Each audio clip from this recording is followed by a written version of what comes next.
Jane, eu queria que você explicasse primeiro essa questão do crime do desaparecimento. Como é que a justiça trata esse tipo de crime? No Brasil, o desaparecimento forçado ainda é tipificado como uma espécie de sequestro, mas o Brasil já assinou convenções e tratados internacionais e já se reconhece que esse fato de o Estado prender pessoas e depois recusar informações sobre isso, o Estado dizer que não sabe onde está o corpo, isso já é reconhecido como um crime contra a humanidade e é o chamado desaparecimento forçado. O Brasil, inclusive, é, comemora dos países, né, que celebra o dia 30 de agosto como Dia Internacional das Vítimas de Desaparecimento Então, Forçado. é um crime imprescritível, quer dizer, que não tem jeito Ele é de... como se fosse o sequestro. Enquanto a vítima não sabe a sua identidade ou ela está longe de sua família, impedida de ter liberdade, o crime está em andamento. E não interessa quantos anos passe, né? Hum, Isso ficou muito comum no caso do sequestro de crianças, né? Já hum. tão noticiado. O desaparecimento forçado, ele é a mesma coisa. Enquanto não se tem a revelação pelo Estado das condições da morte, das circunstâncias, o destino do corpo, a entrega do corpo, é um crime em andamento. E se uma pessoa tem informações sobre esse crime e não revela, ela incorre em quê? Bem, a responsabilidade ela varia de acordo com o nível de responsabilidade da pessoa, né? A gente considera que é um dever de qualquer cidadão colaborar para a solução de crimes, como, por exemplo, no caso de sequestro, as Hum. pessoas que desconfiam de um movimento na casa ao lado e prestam informações à polícia, elas não têm o dever de fazer isso, mas elas cumprem com o dever moral, né, de cidadão de ajudar na solução e liberar aquela pessoa. Agora, se é, por exemplo, uma autoridade que tem o dever de revelar aquele crime, de combater, imagina um policial que sabe, né? Então ele está cometendo também um ato ilícito em frustrar essa informação. Bom, você já tem experiência de muito tempo aí com desaparecidos. O que significa para uma família não saber o destino do corpo ou o fim do seu ente querido aí? O que significa não poder ter o luto? Dizem que o desaparecimento é mais dolorido que a própria morte, porque pelo menos na morte você consegue fazer o seu luto, você consegue cumprir aí um rito ancestral de todo ser humano, que é reverenciar a memória e encerrar, né, aquela notícia terrível que é a perda de um familiar. E ainda ele tem um componente muito grave, o desaparecimento, porque a família ainda conserva no fundo, né, aquela esperança sempre de que talvez a pessoa esteja viva, ou então uma coisa assim, inconclusa, né, de não conseguir fazer aquele sepultamento. Um dos casos que você atuou aí foi o caso de um espanhol venezuelano que foi morto aqui. Queria que você contasse um pouquinho a família, como que a família conviveu até saber o que realmente tinha acontecido com ele. Foi um caso muito emblemático, porque esse Venezuela, ele era espanhol, morava na Venezuela, e ele tinha se separado, né, da esposa, e os filhos moravam com a esposa, ele visitava apenas os filhos.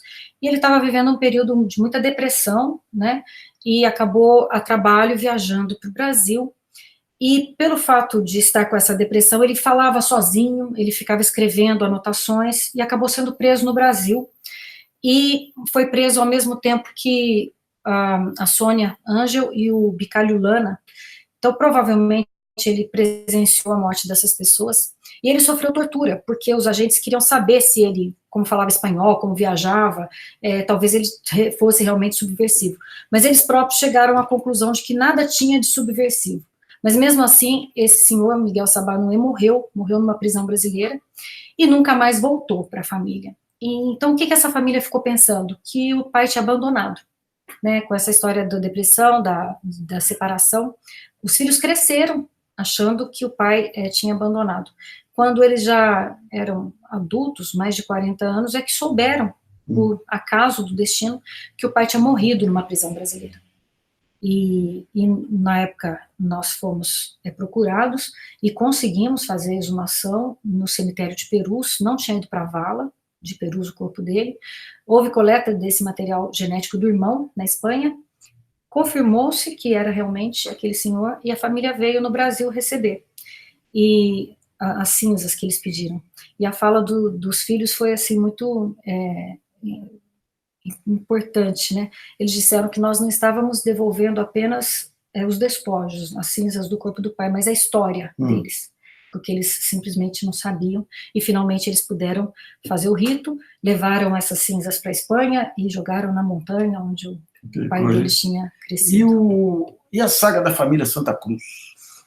É como de centenas de famílias brasileiras, ela também sofreu com esse crime do desaparecimento forçado, com a perseguição política, e ali teve realmente, assim, ficou muito forte, né, a história deles.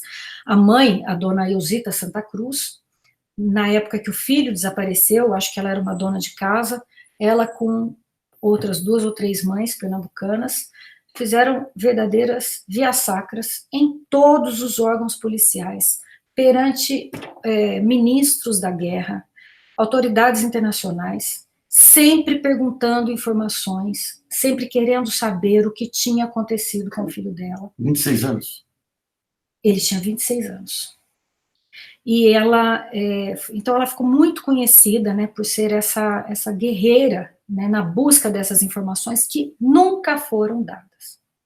Depois de algum tempo surgiram alguns relatórios e o que se soube é que ele desapareceu no Rio de Janeiro, chegou a ser visto em alguns dos aparelhos, né, da repressão política, extremamente torturado, ferido, e depois nunca mais foi visto.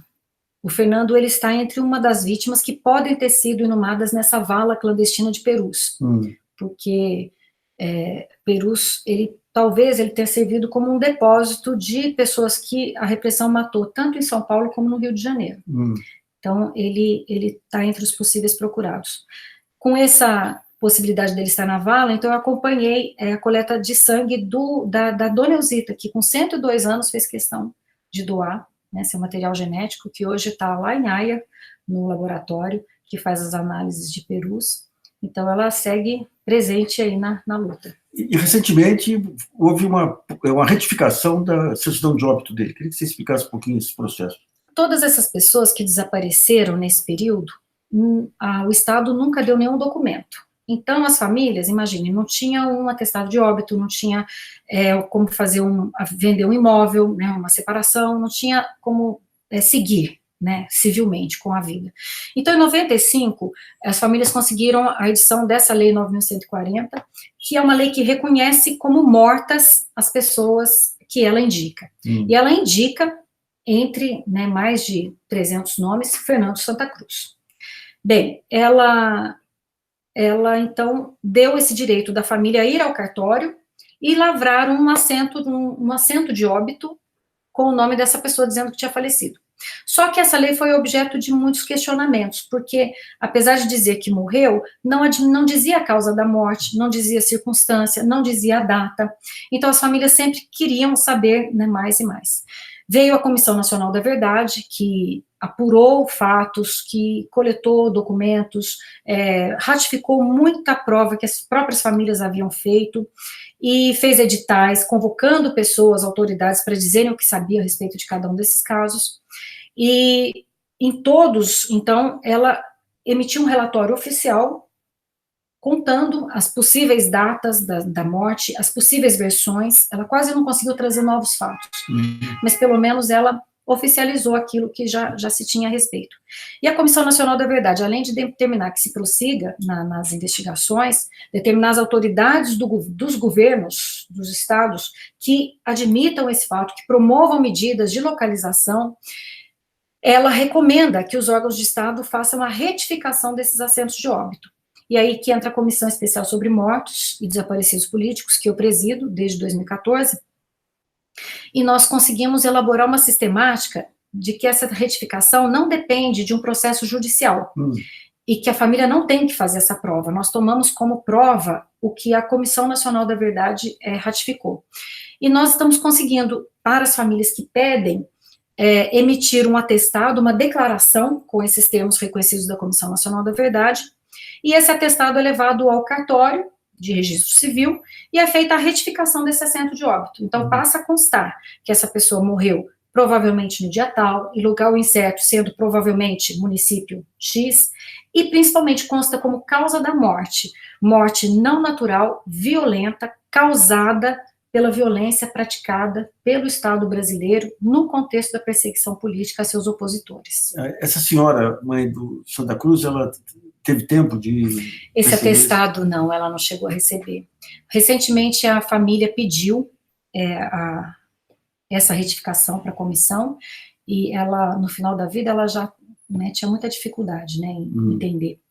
E nós emitimos o atestado, no caso do Fernando Santa Cruz, me parece que já na semana passada, e esse caso do Fernando, assim como vários outros de Recife, já estava agendado para que nós possamos fazer as entregas no dia 26 de agosto, numa sessão solene em Recife, que também já estava agendada. Nós temos feito periodicamente essas sessões, a última foi em Brasília, em maio, e essa próxima vai ser em Recife. Espero que a gente tenha em mãos já a certidão. Por enquanto, temos em mãos o atestado do Fernando Santa Cruz, que reconhece que ele foi vítima de perseguição estatal. Essa reação que ocorreu hoje, aí, durante todo o dia, depois das declarações do presidente, mostra que você ainda tem uma vitalidade cívica no país. Como é que você sentiu essa repercussão? Nós ficamos muito chocados com as declarações, então eu não sei nem se a gente pode achar bom a repercussão, porque realmente é algo tão absurdo, é tão chocante, né, que eu acho que a gente nem queria ter repercussão, né, de uma coisa dessa. Então, eu acho realmente positivo essa repercussão, mas não deixa de dar aquela sensação de só agora, né, o presidente Jair Bolsonaro, ele cuspiu no busto do Rubens Paiva, quando ele era deputado. Isso já era motivo suficiente para um processo criminal contra ele, por uma quebra de decoro, por ser desligado dos quadros do Congresso. Depois ele continuou fazendo apologia à tortura, que é extremamente grave. Um analfabeto não pode ser candidato a presidente da República. Uma pessoa que é processada por um furto famélico não pode ser presidente da República, porque tem que ter a ficha limpa. Como é que uma pessoa que dá ostensivamente esse tipo de declaração, que comete ostensivamente esse tipo de crime, pode ser presidente da República? A democracia brasileira dormiu demais.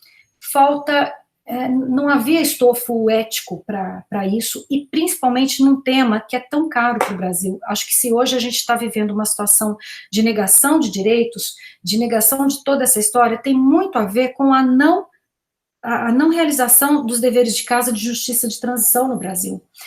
Não é esse presidente que é contrário. Nós temos assim, uma série de omissões nesse campo. Sempre foi um tema muito difícil. Essas famílias são muito sofridas, elas são muito massacradas.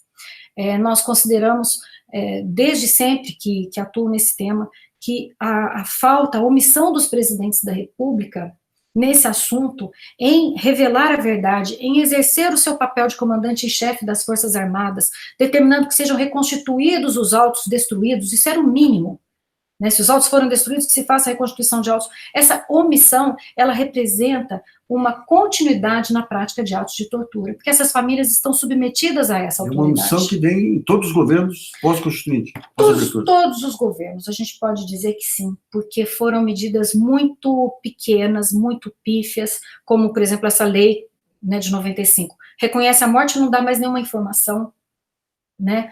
Mesmo com a criação da Comissão Nacional da Verdade, só foi criada depois que o Ministério Público enviou muitas recomendações nesse sentido, depois que foi condenado pela Corte Interamericana. O Brasil foi o último país aqui da região a ter a sua Comissão Nacional da Verdade, e mesmo assim foi uma comissão dotada de situações questionáveis, que não conseguiram avançar muito. Mesmo assim, foi muito importante para se ter um relatório.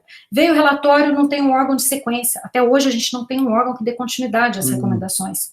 A comissão sobre mortos, que eu presido, vem funcionando quase que porque tem essas condenações internacionais, essas sentenças judiciais, mas não que exista, né, um empenho em se garantir as condições necessárias.